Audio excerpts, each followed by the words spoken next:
چیونٹی کبھی ہار نہیں مانتی۔ آپ اس کا راستہ روک دیں، یہ فوراً اپنی سمت بدل لے گی، لیکن راستہ اور منزل نہیں چھوڑے گی۔ آپ اس کے ساتھ کھیلتے رہیں، جگہ جگہ راستہ بند کرتے رہیں، آخر آپ تھک جائیں گے، بور ہو جائیں گے۔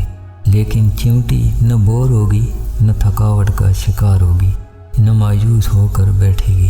ہم انسان لیکن بہت جلدی مایوس ہو جاتے ہیں، کیونکہ ہم ایک بند دروازہ دیکھ کر نیا راستہ، نیا دروازہ دیکھنے کی بجائے اپنی بدنصیبی کے جواز ڈھونڈنے لگتے ہیں۔ ہم اپنی منزل، اپنے راستے کی بجائے دوسروں کا حساب شروع کر دیتے ہیں۔ فلاں اسی راستے پر چلتے کامیاب رہا، تو میں کیوں نہیں؟ اپنے ہی اس حساب کے جواب اپنی بدنصیبی کا نتیجہ بنا دیتے ہیں۔ لیکن اکثریت کا حساب کتاب ہی غلط ہوتا ہے۔ اسی غلط حساب پر وہ مایوس ہو کر بیٹھ جاتے ہیں۔ ان مایوس بیٹھے ہوئے لوگوں کو مشورہ ہے کہ آپ ایک چیونٹی کا راستہ روک کر تو دیکھیں۔ اگر چیونٹی نے اپنی کوشش اور آپ کی کوشش کے باوجود نہیں چھوڑی، تو آپ اتنے بڑے جسم، ہاتھ پیروں اور عقل و شعور کے ساتھ اپنی قسمت کو کیسے الزام دے پائیں گے؟ ہر انسان منفرد ہے۔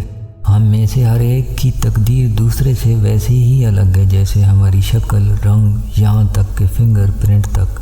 ایسے میں اگر باوجود کوشش کے کوئی راستہ نہ ملے تو مایوس ہونے کی بجائے اللہ کو راضی کریں، کیونکہ تقدیر کا لکھا وہاں سے ہی بدلتا ہے۔